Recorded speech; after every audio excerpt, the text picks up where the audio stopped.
It was a crisp autumn evening in Manchester, and the studio lights of The Chase glimmered like a beacon of hope for the contestants. The audience buzzed with anticipation, the clapping and murmurs echoing in perfect harmony as the camera zoomed in on the familiar, charismatic host, Bradley Walsh. His grin was as ever-present as his perfectly tailored suit, but tonight, something in his eyes betrayed a hint of concern, a flicker of unease that few noticed at first. The contestants were introduced one by one. There was Sarah, a young schoolteacher with a love for history, Tom, a software developer whose nerdy charm made the audience chuckle, and finally, Emma, a quiet yet determined nurse whose calm exterior hid a fiercely competitive spirit. Each of them was armed with hope, strategy, and the occasional nervous laugh, ready to face the infamous chaser. Bradley led them to the brightly lit podiums. "Right, let's see how much money you can earn before the chaser catches you," he said, his voice warm but tinged with his usual dramatic flair. But behind the surface excitement, the episode would soon take a turn that no one in the studio or watching from home would forget. The first round went smoothly. Sarah and Tom answered with confidence, racking up modest sums, while Emma surprised everyone, including herself, with an almost flawless streak. Bradley's eyes twinkled as he remarked, "Well done, Emma. That's impressive." The audience cheered, oblivious to the storm that was quietly brewing behind the scenes. It was during the head-to-head round with the chaser that the first signs of trouble emerged. Emma, brimming with determination, faced off against one of the UK's most formidable chasers, Mark, the Beast, Labbit. The tension was palpable. Every question hung in the air like a delicate thread, and each correct answer brought a collective cheer. But when a particularly tricky question about 18th century literature appeared, Emma hesitated for a split second, just a fraction too long. The chaser pounced immediately, ending the round with merciless precision. Bradley's smile faltered for a brief instant. "That's got to stop," he said, softly, his voice carrying a note of genuine concern. It wasn't the usual playful warning he gave to contestants about reckless risk-taking.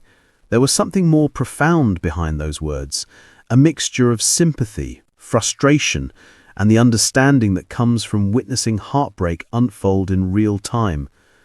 Emma's eyes welled up, a storm of disappointment crashing over her. She had come so far, fought so hard, and yet it felt as if the prize she dreamed about had been ripped away in a matter of seconds. She tried to compose herself, but the weight of the moment was crushing. Bradley leaned forward slightly, giving her a reassuring nod, a silent message that the audience didn't quite catch. "You're not alone in this." The next contestant, Sarah, tried to regain the energy, but the mood had shifted. Even Tom's usually light-hearted demeanor couldn't mask the tension that lingered like a shadow over the studio. Bradley's attempts at humor felt strained, his infectious laughter slightly subdued. The chaser, ever relentless, continued to dominate, but the story tonight wasn't about the questions or the money. It was about the human spirit, resilience, and the raw vulnerability of ambition. When the team round began, Bradley's concern became more visible. Emma, still trembling slightly, joined Sarah and Tom on the podium. "Right, let's see if we can turn this around together," he said, his voice gentle now, almost a whisper against the backdrop of flashing lights and audience clapping. The questions came fast. For a moment, it seemed like Emma had found her rhythm again. She answered 2 consecutive questions correctly, her confidence returning with each success. Bradley's eyes lit up and he gave her an encouraging thumbs up. But then another question, a tricky one about classical composers, stopped her in her tracks. Her mind went blank. The chaser, as expected, didn't hesitate. The lights flashed red, the audience groaned. Bradley's reaction was instantaneous. He leaned towards the camera, a mix of exasperation and empathy on his face. "That's got to stop," he said again, But this time, it wasn't just a warning, it was a plea. A plea for Emma, for every contestant who had ever felt the crushing sting of falling short when they'd given everything. His voice carried the weight of human experience, the tiny heartbreaking moments that define us, even if only briefly, in the glare of public attention. Emma's shoulders slumped, she blinked back tears, and for a fleeting second, the studio felt impossibly quiet, as if the very walls were holding their breath. It was a moment that didn't belong to the chaser or the money. It belonged to her, her courage, her effort, and the bittersweet sting of defeat played out on national television, raw and unfiltered. The audience, sensing the gravity of the moment, responded not with derision, but with empathy. A wave of applause and murmurs of support filled the studio, warming the chill of disappointment. Bradley stepped closer to Emma, placing a comforting hand on her shoulder. "Hey, it's okay. You've done brilliantly, really, you have. Sometimes the game's just, well, the game."